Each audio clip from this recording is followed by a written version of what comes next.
Hello, dear viewers, and welcome to episode 3 of the topic GST in Pictures. Now, we have seen some critical aspects of GST in our earlier episodes. Now, in this particular episode, we are going to touch upon a very, very important concept in GST, and that is called as the place of supply. Now, place of supply becomes a very, very important concept in GST. What are the topics that we are going to cover under this particular session? We are going to cover the importance of place of supply. And the second is meaning and examples of place of supply of goods and services. Now, I said place of supply is a very, very important concept. Why do we say this? Because the concept of place of supply will help us identify as to which type of GST we are supposed to levy. Whether we are supposed to charge CGST and SGST, if it is an intra-state transaction, or UTGST as well, or we have to charge IGST if we identify that it is an interstate transaction.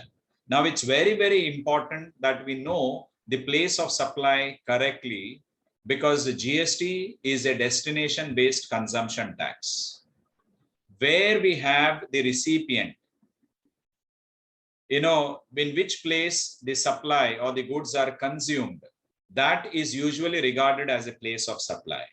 But then identifying place of supply is not an easy task. As we have these 4 examples, can you identify the place of supply in these transactions? You are conducting an online training to your customers in different parts of the world. So what will be the place of supply? Goods are sold in a train journey, which is covering many states. Say we have another transaction where the recipient himself goes to the place of the supplier and carries the goods along with him to his place in another state.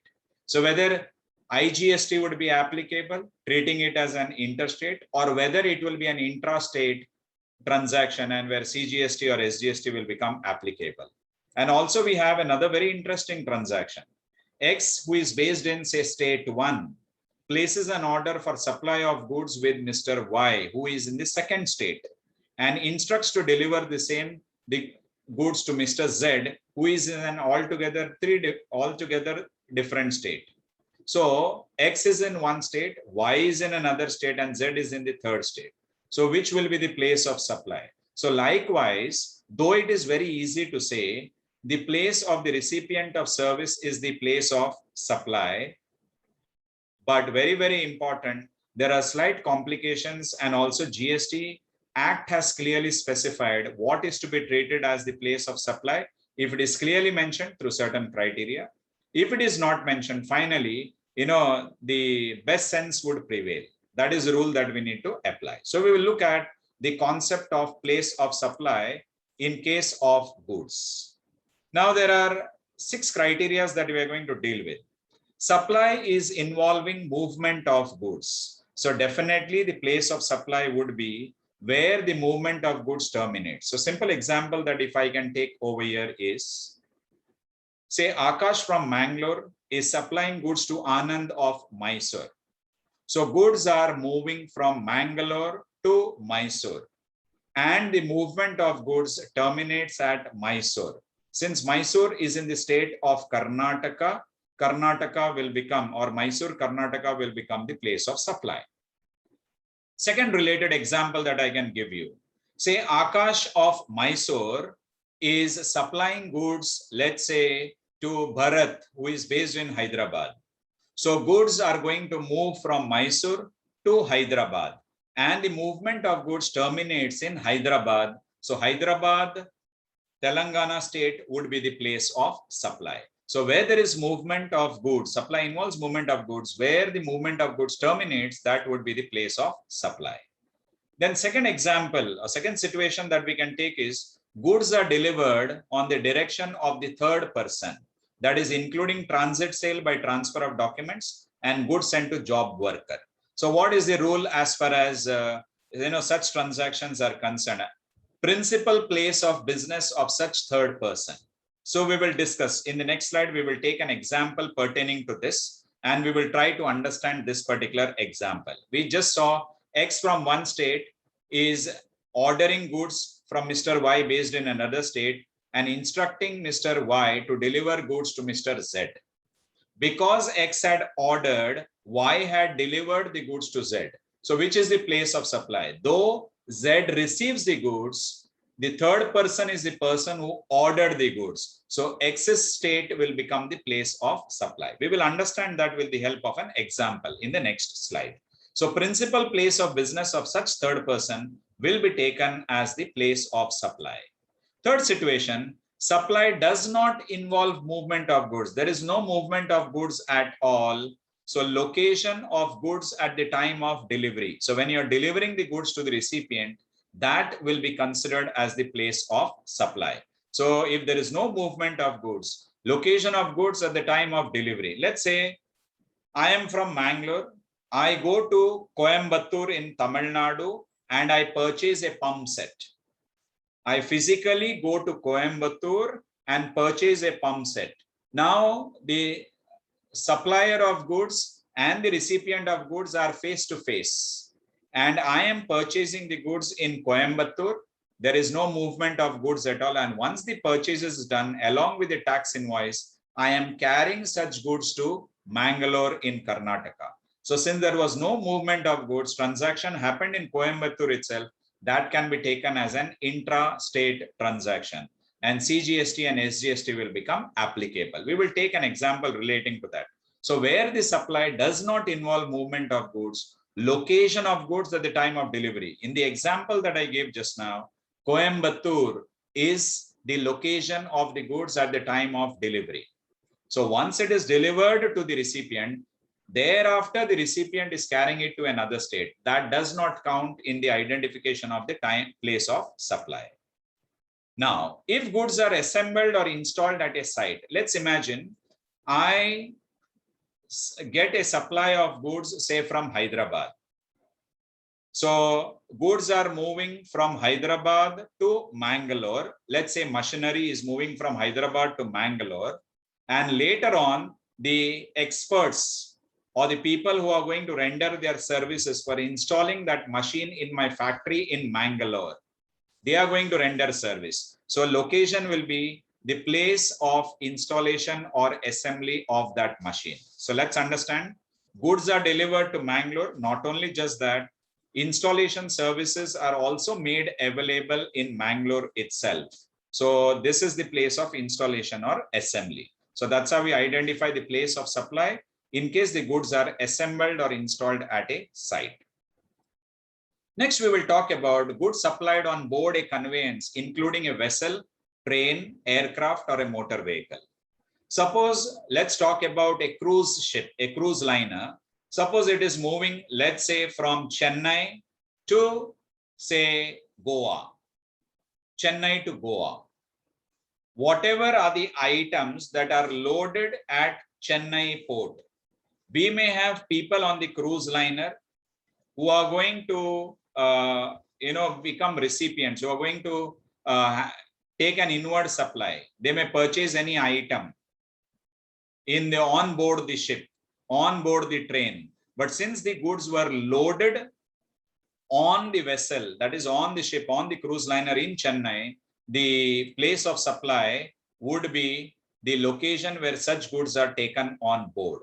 The person on ship might have purchased it when we are in the state of Karnataka, say Mangalore port, or he may purchase it in Goa port. But since the goods were loaded on the vessel, that is on the ship in Chennai, Tamil Nadu state, and Chennai will be the place of supply, because that is the location where the goods were loaded on board or taken on board. Similarly with train, suppose a train is moving from Delhi to Mumbai, and there is one passenger who boards the train, let's say in Ahmedabad, and he purchases a book.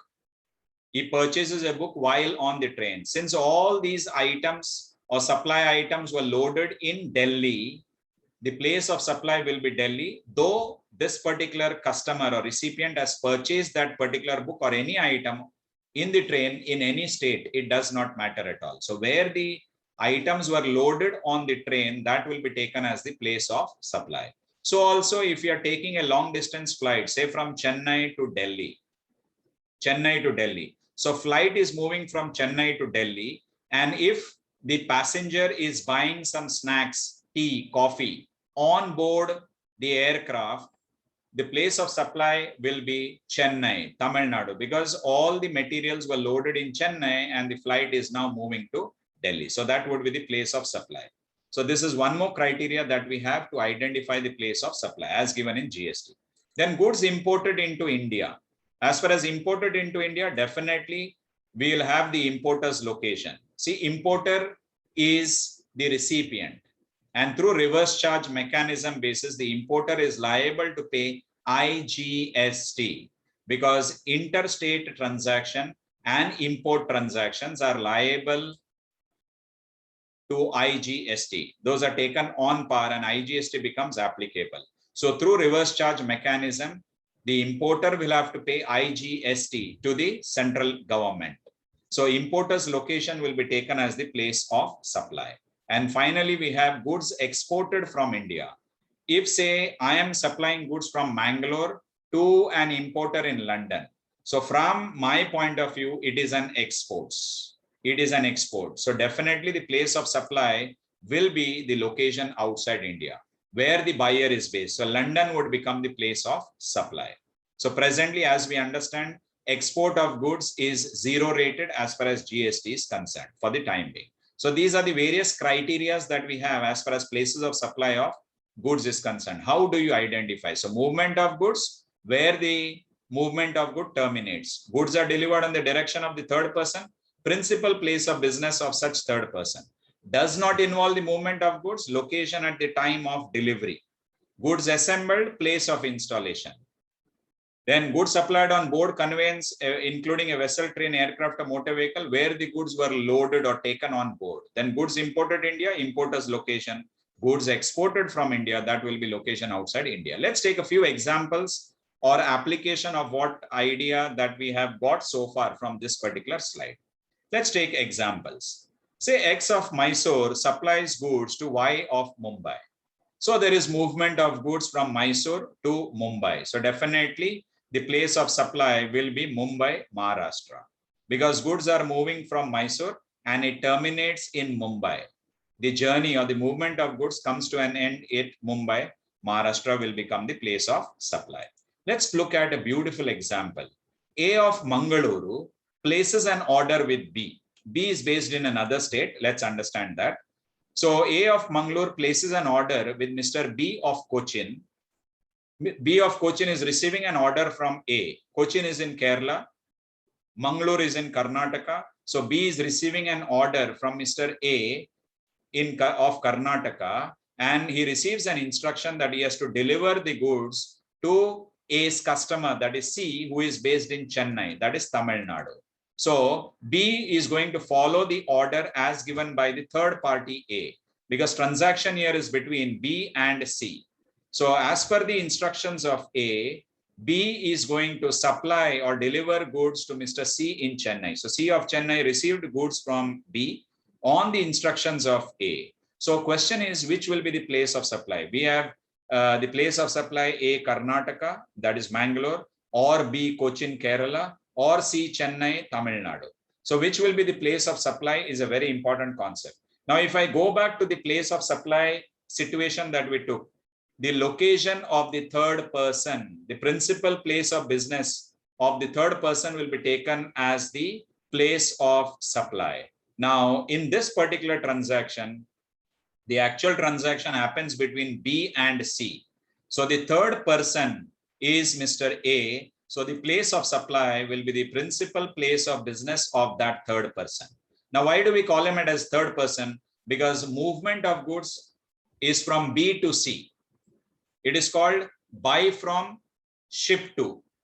So buy to, ship to type of transactions we call. It is because of A's instruction that B is delivering goods, that is from Cochin, to Mr. C. So goods are moving from Kerala to Tamil Nadu, but the place of supply will become Mangalore, Karnataka.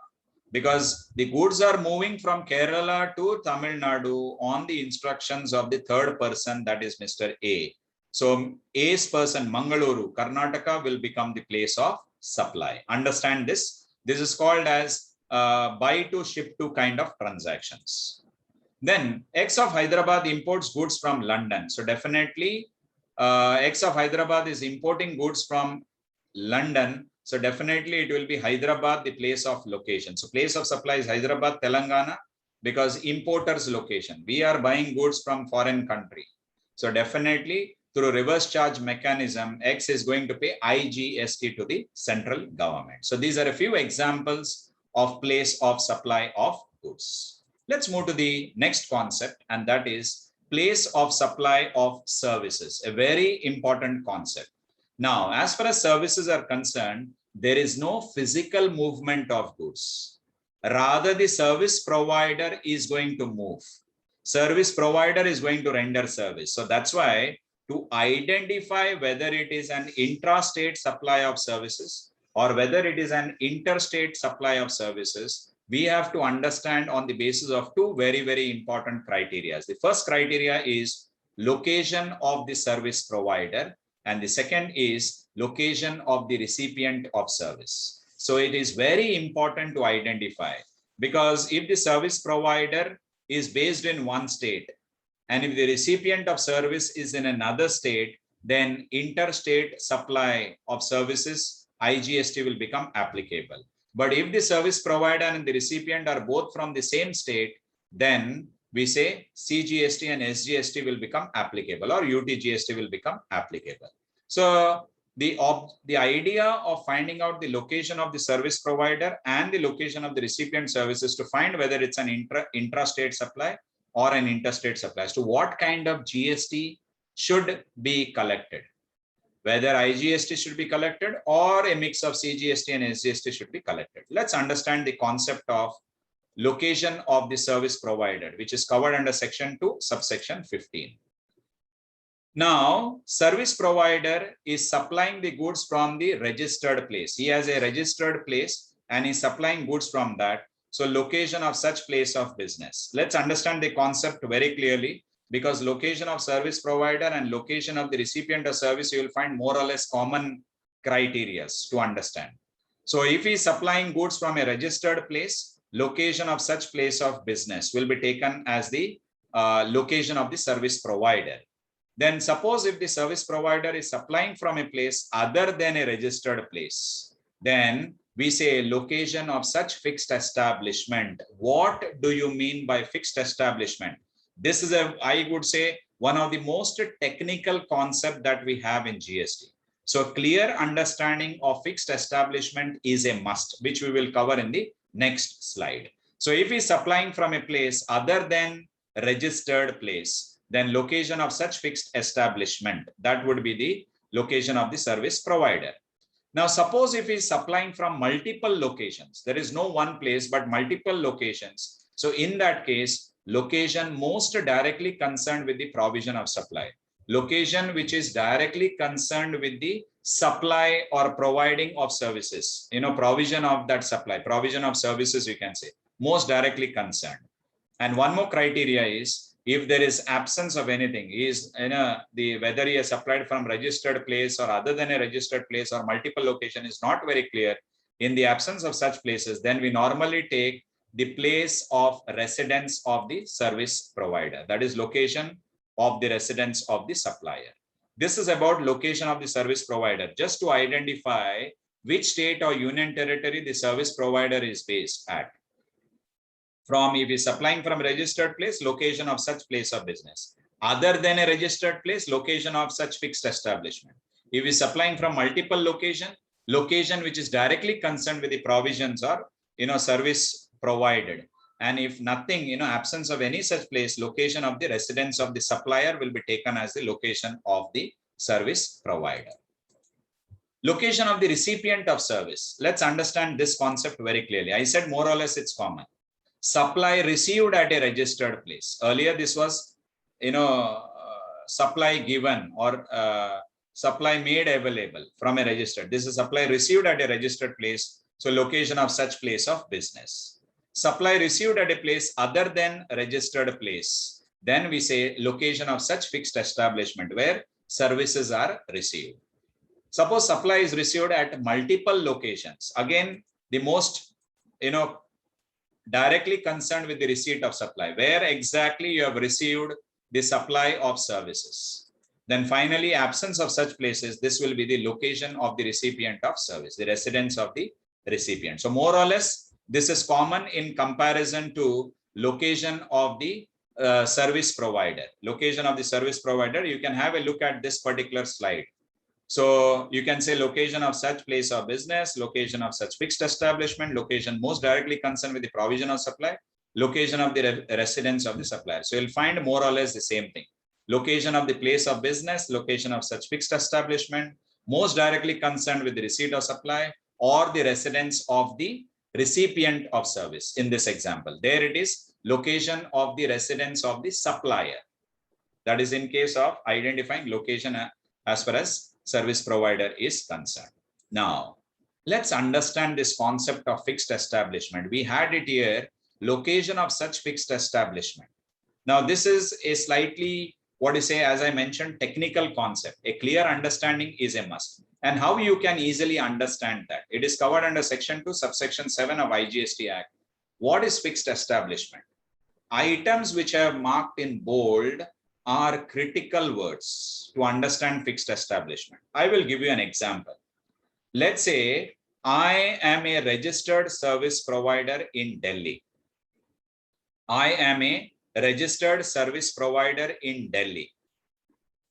And suppose I am providing service at a construction site, say in Lucknow, Uttar Pradesh. Point is very simple. Construction site is a temporary place, and temporary place cannot be fixed establishment. I hope you understand the concept. Fixed establishment, there should be sufficient degree of permanence. There are three very important elements that covers the concept of fixed establishment. You should have an office. Let's say I am a registered corporate office in Delhi, but we are providing services from a branch office, let's say in Mumbai. We are providing services from a branch office in Mumbai. So branch office in Mumbai is more or less has a degree of permanence. We are providing services from branch office in Mumbai. There are technical and human resources involved, and it is not a registered place because registered place is Delhi. So fixed establishment means a place other than the registered place of business. Understand? Other than the registered place of business, which is characterized by a sufficient degree of permanence. I said in the earlier example, there is a site in Lucknow, construction site in Lucknow. Construction site in Lucknow doesn't have constitute sufficient degree of permanence. So Lucknow cannot be taken as the place of supply. Rather, you need to take Delhi as your place of supply of services because it is the corporate office or the registered office there. And suitable structure in terms of human and technical resources to supply services or to receive and use services for its own needs. Let's understand through the breakup of this particular concept. So in order to call an establishment or a place as fixed establishment, there are three very important elements. First one is having sufficient degree of permanence. A factory or any premises or a office from where services are provided. Second is having a structure of human and technical resources. That means people should be working for you. In an office in Mumbai, I gave you in a second example, there are people working in the office in Mumbai, branch office, and they are providing service. So having a structure of human and technical resources. And third, very important thing, which you already have it here, it should not be a registered place of business because registered place of business does not constitute fixed establishment. It's a registered place of business. Fixed establishment is other than registered place of business. As mentioned over here, means a place other than registered place of business. So if Delhi you are registered and if the office in Mumbai is supplying services, so Mumbai will become the place of supply of services because it also has a human and technical resources available there. and also sufficient degree of permanence. But when I say construction site, it is temporary. When I say a site in, say, somewhere in some other state, it's only temporary. Temporary cannot be considered as permanent. So temporary site where services are provided cannot be taken as fixed establishment. Remember this. So hope the concept of fixed establishment is clear. We will take 3 examples related to what I have already said. If a builder has his registered cum corporate office in Delhi and construction site in Noida, Noida is in Uttar Pradesh. In this case, the place of business is Delhi, where business is ordinarily carried on or where business decisions are made. Construction site at Noida lacks sufficient degree of permanence.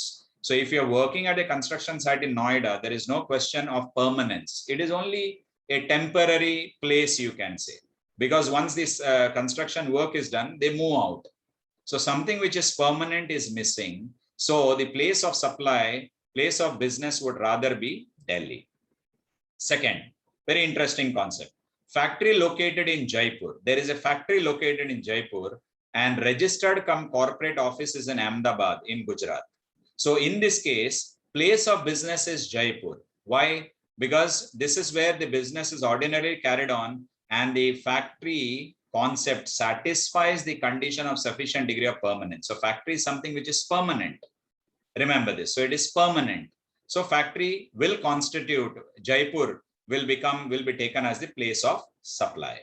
Then a lift manufacturing company whose registered cum corporate office is in Mumbai and has a customer site in Indore. Indore is in Madhya Pradesh. So services are provided in Indore, but it is a customer site, means temporary workplace. But the registered cum corporate office is in Mumbai. So in this case, place of business will be Mumbai, because that is where business is ordinarily carried on. And this customer site in Indore is only temporary. That's why I said the concept of fixed establishment is a technical concept, which has to be understood very much in depth for clear knowledge as to what should be considered as a place of supply of services. So I hope these 3 examples is very, will help you understand the concept of fixed establishment and also the place of supply of services. Now let's take examples of place of supply of goods and services, a complete example. So I will take a few transactions. Mr. Rajesh of Pune, that is in Maharashtra, sells 30 television sets to Mr. Vinod of Bangalore, Karnataka. So goods are moving from Pune, Maharashtra to Bangalore in Karnataka. Understand this. So place of supply will be Bangalore, where the movement of goods terminates. We will see the criteria and we will see which will be the place of supply. Chamunda Traders in Maharashtra receives an order from Queen Associates in London to deliver 100 cell phones to ex-dealers in Goa.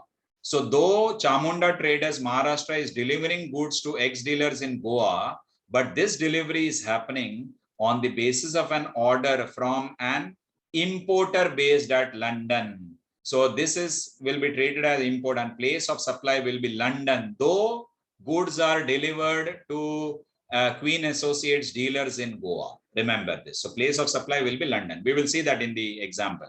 Mr. Nirmal of Mumbai, Maharashtra orders mobile from Amazon, that is e-commerce, to be delivered to his mother in Lucknow, UP, Uttar Pradesh as a gift. So Messrs. ABC, online seller registered in Gujarat, they are delivering the Amazon order and sends the mobile accordingly, and the bill is sent to Mr. Nirmal. So question is, which is the place of supply? Mr. Nirmal is placing an order on Amazon and directing the delivery address as Lucknow, UP, to his mother. So just because Nirmal of Mumbai has placed an order, Amazon and Messrs. ABC, we registered supplier under Amazon, is delivering goods to Lucknow, UP. But since the bill is given to Nirmal, place of supply will be Mumbai. Remember this. Rati Limited of Rajasthan gets an order for 100 cell phones from Patil Electronics in Maharashtra. Understand this example. Patil Electronics informs Rati Limited that they will take the delivery of cell phones from the factory of Rati Limited at Jaipur. Meaning to say, the officials of Patil Electronics Maharashtra will go to Rajasthan, Jaipur, take a delivery of 100 cell phones and bring it along with them to Maharashtra. So movement of goods is missing. So what will be the place of supply? It will be the place where the location of goods is available at the time of delivery. And at the time of delivery, the location is Jaipur. Though the recipient is from Maharashtra, supplier is from Rajasthan, the recipient is moving to the supplier's state, taking delivery, buying goods, taking delivery of the goods and bringing it back to his state. This will still be considered as an intra-state transaction because there is no movement of goods and the location of goods at the time of delivery is Jaipur. So dealer is also from Jaipur, transaction happens in Jaipur, it's an intra-state transaction. Then Mr. Ajay is traveling from Mumbai to Delhi by air. Mumbai to Delhi by air. He purchases coffee and snacks while on the plane after crossing the borders of Maharashtra. So though he is moving from crossing the border of Maharashtra, since the flight is moving, the food items were loaded in the plane at Mumbai. So it's very clearly given. The food items were loaded in Mumbai. So definitely the place of supply of services, goods will be Mumbai itself, Mumbai, Maharashtra itself, because goods taken on board, that will be the criteria to identify the place of supply. Then Miss Malini imports school bags from China for her shop in Chennai. So Malini is importing school bags from China. Since it's import happening, the location of the place of supply of goods will be Chennai. And Miss Malini is going to pay IGST to the central government through reverse charge mechanism because the supplier is based in a foreign country, is based in China, and that such a person need not register under GST, need not collect GST. So here the importer herself, Miss Malini, will have to pay IGST. Then Miss Anita of Kolkata exports Indian perfumes to United Kingdom. So the place of supply is movement of goods, it is location outside India. Then we have supply of services over here. SSK arranges an event management company in Bangalore, organizes a fashion show in Mumbai, and engages Bird's Nest, a beauty parlor located in Bangalore, for providing makeup and beauty care services to the models attending the show in Mumbai. So definitely, what we say, the services will be provided in Mumbai. You cannot give, makeup and beauty care services in Bangalore and then take them for a fashion show in Mumbai. No, services are provided in Mumbai. So the place of supply of such services will be the location where the services are provided. And the place of supply of services will be Mumbai. Let's look at the answers here. So we have the criteria. So goods are moving from Pune, Maharashtra to Bangalore, place where the delivery terminates. So Bangalore, Karnataka will be the place of supply. Then goods are delivered in Goa as per the order, instructions of Queen Associates in London. And Queen Associates in London will be the third person, and location of the third person is London. That will be the place of supply. And as far as Nirmal's transaction, it will be location of the third person again, Nirmal, where Nirmal is based. So Mumbai, Maharashtra will be the place of supply. Then I mentioned about intrastate. Patil Electronics is moving to Rajasthan, Jaipur to collect delivery. So place where the goods are located, time of delivery. So Jaipur, Rajasthan will be the place of supply. Then Ajay is traveling from Mumbai to Delhi by air. Goods, food items are loaded at a plane in Mumbai. So place where the goods are loaded, Mumbai, Maharashtra will be the place of supply. Then Miss Malini imports school bags from China. Importer's location, that will be Chennai through reverse charge mechanism. Then Miss Anita of Kolkata exports Indian perfumes to United Kingdom. Location outside India, that is United Kingdom will be the place of supply. And about beauty parlor, makeup and beauty care services given to models attending show in Mumbai, place where the event is actually performed, where the services are rendered, and that is in Mumbai, Maharashtra. So I hope this concept of place of supply of goods and services is very, very clear. So thank you very much for your company. So if you would like to connect and collaborate, my email ID, phone number is right here. So I would like you to definitely subscribe to the channel, definitely share it with all people whom you believe requires help in the subject of GST or maybe add on knowledge on this particular subject. And definitely don't forget to comment as well. So thank you very much.